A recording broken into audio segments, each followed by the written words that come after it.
Shri Prakash Shukla, in fact आप देखेंगे बड़ी इंटरेस्टिंग कहानी है श्री प्रकाश शुक्ला की। वो बंदा एकदम यंग सा बंदा, और उसकी मतलब हिम्मत देखिए कि उस समय एक बहुत बड़े नेता होते थे ईस्ट यूपी के, इलेक्टेड रिप्रेजेंटेटिव वीरेंद्र शाही, है ना, और उनकी अदावत चलती थी उस समय पूर्वांचल में। वीरेंद्र शाही को उस बंदे ने लखनऊ में दिन दहाड़े AK-47 से 100 गोलियां मारी थी, है ना। और उस बंदे की हिम्मत देखिए कि उसे फिर लगने लगा कि मैं तो अब किसी को भी मार सकता हूँ। तो उसने क्या किया, उसने उस समय के चीफ मिनिस्टर थे कल्याण सिंह, तो कल्याण सिंह की सुपारी ले ली। अच्छा, तब उसके बाद STF बनाई गई थी ना। उसके बाद STF बनाया, उन लोगों ने बोला अब तो तुमने बहुत ज़्यादा कर दिया। लेकिन उसमें बड़ा इंटरेस्टिंग है, STF बना। अब STF को श्री प्रकाश शुक्ला को खोजना है, उसे मारना है, पकड़ना है, जो भी करना है। श्री प्रकाश शुक्ला की फ़ोटो नहीं किसी के पास, कोई पहचान ही नहीं रहा श्री प्रकाश शुक्ला है कौन। तो STF भी परेशान कि अब क्या करें। तो STF वालों ने बहुत ढूंढा कि किससे जाके मांगे, कौन बताए, किसके पास फ़ोटो होगा। तो हर जगह पता चला। तो लोगों ने पता चला कि एक फ़ोटो स्टूडियो वाले ने एक बार फ़ोटो खींची थी, और उस फोटो स्टूडियो वाले को श्री प्रकाश शुक्ला ने इसलिए मार दिया क्योंकि उसकी फ़ोटो उसने रख ली थी अपने पास। तो अब इन्हें और दिक्कत हो गई कि फ़ोटो कहाँ से लाएं, वो व्यक्ति तो कोई पहचान ही नहीं रहा।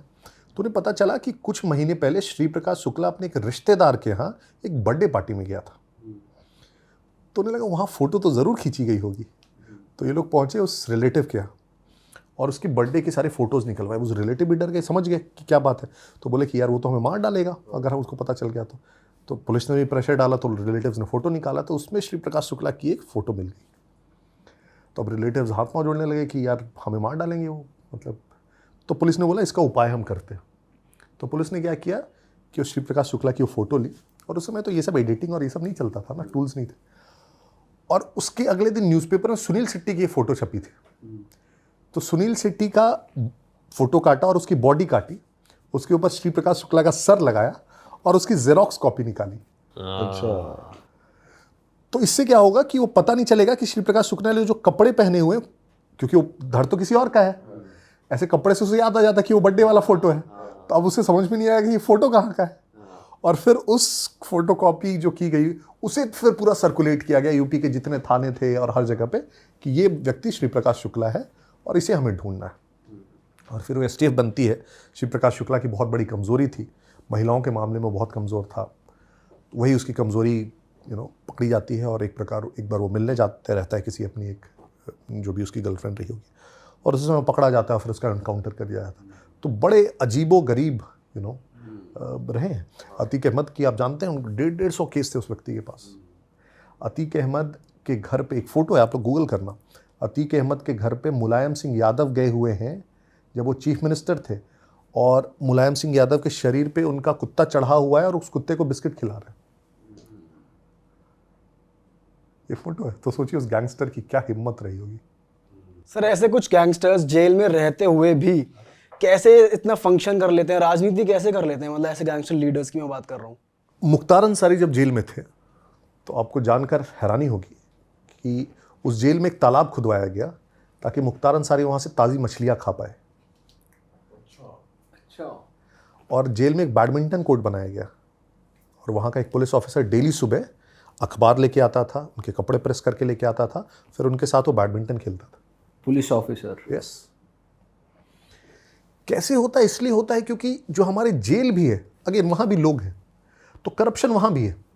तो जब स्टेट, अगेन वो भले पकड़ा जाए लेकिन अगर उसको स्टेट का संरक्षण है, उसी की सरकार है, तो स्टेट ने खुला हाथ दे रखा है, तो उसके अंदर जितने भी लोग हैं जेल के अंदर, आप पैसे दे दो तो आपको कुछ भी मिल जाता है। उन पुलिस वालों से जो है आप करवा लो। बहुत सारे ऐसे केस हुए हैं बिहार में भी इनफैक्ट, जहां वो व्यक्ति एक्चुअली जेल में है लेकिन वो दिन में निकल जाएगा, मार्केट जाएगा, घूमेगा फिरेगा, सबसे मिलेगा, फंक्शन अटेंड करेगा, फिर जाम में जेल आ जाएगा। घर बना रखा है। बहुत बार क्या करते थे गैंगस्टर्स, वो जैसे ही उनको जेल भेजा गया, रिमांड पे भेजा गया, उनको हार्ट अटैक आने लगता। अच्छा। आप हमेशा देखेंगे दिल में दर्द की शिकायत के कारण उन्हें अस्पताल भेजा गया। जैसे ही किसी को जेल भेजना होता है इन्हें दिल की शिकायत हो जाती है।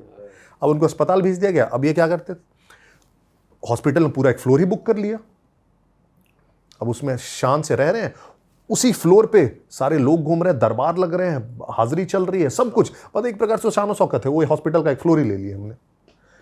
बजाई भेजिए हमें जेल, क्या कैसी जेल आप भेजेंगे? सर एक और गैंगस्टर था, मेरे को नाम ध्यान नहीं आ रहा, बट उसने जेल ही पूरी उड़ा दी थी कि गोलियों से और उससे। एक जहानाबाद में बिहार में जेल ब्रेक केस हुआ था 2005 में। तो उसमें अपने साथियों को छुड़ाने के लिए इन लोगों ने जेल ही उड़ा दिया नक्सलाइट्स ने।